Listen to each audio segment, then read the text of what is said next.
शहीद कौन होता है? शहीद किसको कहते हैं? अभी जब हम गाड़ी में आ रहे थे तो मेरे साथ जो भाटिया जी हमारे बहुत ही सत्कारयोग गुरुद्वारे से आए हैं, उनसे बातचीत चल रही थी कि आप लोगों का और सिख धर्म जो इनका जो इतिहास है वो एकदम रलता मिलता है, कोई ज्यादा अंतर नजर नहीं आता, क्योंकि आप में बहुत शहीद हुए हैं और सिख धर्म में भी बहुत शहीद हुए हैं, बहुत बड़ी बड़ी शहादत दी है। फर्क इतना है क्योंकि जो शहीद शब्द है वो अरबी का शब्द है, जो शहादत शब्द है वो पंजाबी का शब्द है।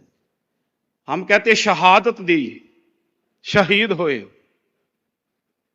मैं जब ये जो हमारे बड़े भाई आगा सुल्तान जी जिन्होंने मेरे को कॉल किया और बताया, क्योंकि पहली बार मेरे को ऐसा लग रहा है हिंदुस्तान के और हिंदुस्तान से बाहर बहुत मौका मिला मेरे को जाने का, मंदिर में, गुरुद्वारे में और बहुत जगह में जहां धार्मिक लोग हैं। मेरे को लगता है यहां इंसान लोग बैठे हैं, यहां धार्मिक नहीं है, इंसान है, क्योंकि इंसान ही इकट्ठा बैठ सकते हैं, धार्मिक लोग इकट्ठा नहीं बैठते, वो तो लड़ते रहते हैं, धर्म के लिए लड़ते रहते हैं, लेकिन इंसान जो होते हैं वो कभी लड़ते नहीं है, वो इंसानियत को जिंदा रखते हैं।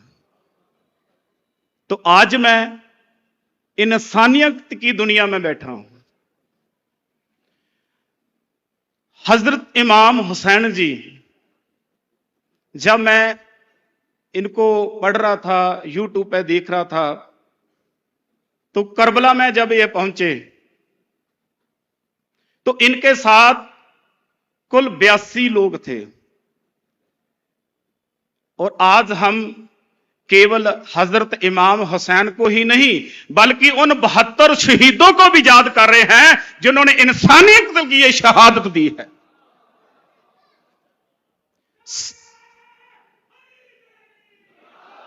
जिन्होंने सच और हक की बात की है, और ये तो मानना पड़ेगा जो सच और हक की बात करता है वो बहुता समय जिंदा नहीं रहता,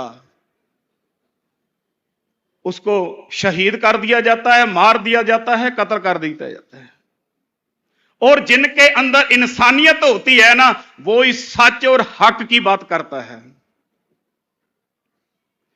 जब करबला में पहुंचे तो मैंने सुना है कि उनको पानी तक नहीं दिया गया था, पानी भी पीने के लिए नहीं दिया गया था, बंद कर दिया था कि पानी, खाना तो बहुत दूर की बात है, पानी भी नहीं दिया गया था। और 22,000 लोग थे जो 72 लोगों को कत्ल करने और शहीद करने के लिए आए थे। जब मैं सिख इतिहास को और इमाम हुसैन के इतिहास को देखता हूं, उसको कंपेयर करता हूं, तो मेरे को उसमें कोई भी एक रंचक मात्र भी कोई फर्क नहीं दिखता, क्योंकि एक साइड गुरु गोविंद सिंह महाराज जी जिनके साथ केवल 40 थे और 10 लाख का मुकाबला उन्होंने पंजाब की धरती के ऊपर चमकौर की जंग में किया था। एक तरफ 40 थे, एक तरफ 10 लाख की गिनती में थे। इधर एक तरफ 72 लोग हैं और एक तरफ 22,000 लोग हैं। अगर और देखें, जब उनको शहीद किया था तो मैंने सुना वो उस समय असर का नमाज का जो वक्त हो गया था, तो वो नमाज पढ़ रहे थे जब उनको शहीद किया गया था। और गुरु अर्जन देव जी महाराज तत्ती तवी के ऊपर बैठे थे और नाम जप रहे थे जब उनको शहीद किया गया था। क्योंकि जो इबादत करता है ना, शहादत उसी को नसीब होती है। जितनी बड़ी इबादत होगी उतनी बड़ी शहादत होगी। अगर इबादत बड़ी नहीं है तो शहादत बड़ी नहीं होगी, क्योंकि इबादत बड़ी है तो शहादत बड़ी है। ऐसे ही जब गुरु गोबिंद सिंह महाराज के छोटे छोटे मासूम बच्चों को शहीद किया था, जिंदा दीवार में चना करके शहीद किया गया था, 5 और 7 साल के मासूम बच्चे थे। और गलती क्या थी? सच बोलते थे। इनकी गलती यही होती है कि सच बोलते हैं, और जो सच बोलते हैं उनको कत्ल किया जाता है। और मलेरकोटला के रहने वाले नवाब शेर मोहम्मद खान जी, जिन्होंने वहां बैठे कचहरी में हां का नारा लगाया था कि इस्लाम जो है बच्चों और औरत के पर वार नहीं करता, आप शरा के खिलाफ जा रहे हैं। एक वाक्य मैं और आपके साथ शेयर करना चाहता हूं। गुरु गोबिंद सिंह जी महाराज एक बार पीर बुद्धू शाह के घर गए थे, पीर बुद्धू शाह। और जब गुरु गोबिंद सिंह महाराज गए तो जो जालिम सरकार थी उनको पता चला कि पीर बुद्धू शाह के घर गुरु गोबिंद सिंह महाराज आए हैं, तो चारों तरफ से घेरा डाल दिया था। और जब पीर बुद्धू शाह को बुलाया गया कि आपके घर गुरु गोबिंद सिंह है, तो पीर बुद्धू शाह क्या सोच रहे थे? अगर मेरे घर से गुरु गोबिंद सिंह महाराज गिरफ्तार होते हैं, मेरे माथे पे जो कलंक लगेगा वो आने वाली पुश्तें भी नहीं उसको धो पाएगी। तो तरतीब क्या सोचे? बोले मैं तो ये मौका चाहता था, कब मेरे घर गुरु गोबिंद सिंह आए तो मैं उनका हथी कत्ल करूंगा। और जब घर गए तो परेशान थे। बेटे ने पूछा पिताजी क्या हुआ? बोले गुरु गोबिंद सिंह जी घर आ गए हैं, बाहर शाही लोग आ गए हैं, अगर घर से गिरफ्तार होंगे तो ये जो कलंक लगेगा माथे पर, इसको हम पोंछ नहीं सकेंगे। तो क्या हो गया? बोले मैंने बोल दिया है कि गुरु गोबिंद सिंह का हम आप खुद कत्ल करेंगे। तो मैं कैसे कर सकता हूं? मैं तो सोच भी नहीं सकता, कत्ल करना तो बहुत दूर की बात है। तो पिताजी फैसला क्या किया? फैसला यह था कि ठीक आज अगर गुरु गोबिंद सिंह का कत्ल करेंगे तो एक बोतल में खून डाल के देंगे। तो बेटा क्या बोला? पिताजी अबू जान आप मेरे को कत्ल करो, उसका खून भर के उनको दे दो, उनको तो खून चाहिए ना। तो जब पुत्र का कत्ल करके खून डाल के दिया था ना, बाद में जब पता चला कि गुरु गोबिंद सिंह महाराज से प्यार करने वाला पीर बुद्धू शाह जिसने हमारे साथ धोखा किया है, तो उसको शहीद कैसे किया था? जमीन में एक बड़ा सा गड्ढा खोदा गया था, उसमें उनको बिठाया गया, गले तक मिट्टी डाल दी गई थी, सिर में दही डाला गया, और कितने दिन के भूखे कुत्ते थे जो उनके ऊपर छोड़ दिए। देखे, जो इंसानियत से प्यार करता है उसको उसका ऐसे हशर करते हैं लोग। और एक बात कहना चाहता हूं कि अजीत डूब गया शाम के अंधेरों में, अजीत डूब गया शाम के अंधेरों में, हुसैन चमक रहे हैं दुनिया की रोशनी में, और ये चमकते रहेंगे।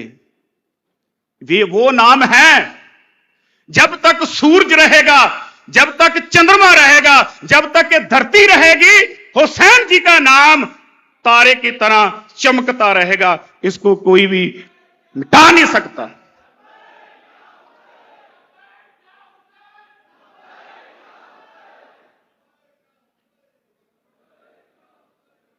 जब मैंने गुरु ग्रंथ साहिब महाराज जी को पूछा कि मुसलमान कैसा होता है, कैसा होना चाहिए, तो गुरु ग्रंथ साहब महाराज में एक पंक्ति आती है, मुसलमान मोम दिल होवे, अंतर की मल दिल ते धोवे, दुनिया रंग न आवे नेड़े, क्यों कुसुम पाट ज्यों पाक क्यों पाक पटा। जैसे घी पवित्र होता है ना, जैसे कपड़ा पवित्र होता है, तो महाराज कहते जो मुसलमान है वो मोमन होना चाहिए, मोम की तरह होना चाहिए। वो इंसानियत यहां मेरे को नजर आ रही है, वो इंसानियत यहां मेरे को नजर आ रही है। और गुरु गोबिंद सिंह जी महाराज, जिनका एक गुरबाणी में पंक्ति आती है, जिन प्रेम कियो तिन ही प्रभ पायो, जिन्होंने प्रेम किया है वो ही अल्लाह ताला को पाते हैं। लेकिन बड़ी बात यह है, यहां बहुत सारे धर्मगुरु बैठे हैं, हम बड़ी बड़ी किताब तो पढ़ लेते हैं, बड़े बड़े धार्मिक ग्रंथ तो पढ़ लेते हैं, लेकिन प्रेम के 2.5 अक्षर हैं वो नहीं किसी से पढ़े जाते। पोथी पढ़ पढ़ जग मुआ, पंडित भयाना कोए, 2.5 अक्षर प्रेम के पढ़े सो पंडित होए। सो मैं सभी का बहुत बहुत धन्यवाद करता हूं, और साथ में एक और शेर पढ़ के मैं अपनी बात को खत्म करता हूं कि हुसैन जिंदा है दस्तूरे जिंदगी की तरह, हुसैन जिंदा है दस्तूरे जिंदगी की तरह, शहीद मरता नहीं आम आदमी की तरह, शहीद मरता नहीं आम आदमी की तरह। क्योंकि जो शहीद होते हैं ना वो हमारा सरमाया होते हैं, जो शहीद होते हैं वो हमारा खजाना होते हैं। और आज हुसैन डे पे मैं उस अल्लाह ताला के आगे अरदास करूंगा कि हम उनके चलाए हुए रास्ते पर चल करके, हम उनके जैसे तो नहीं बन सकते, हम उनके जैसे तो नहीं बन सकते, अल्लाह ताला इतनी समत दे हम उनके बनाए हुए रास्ते पर चल सकें।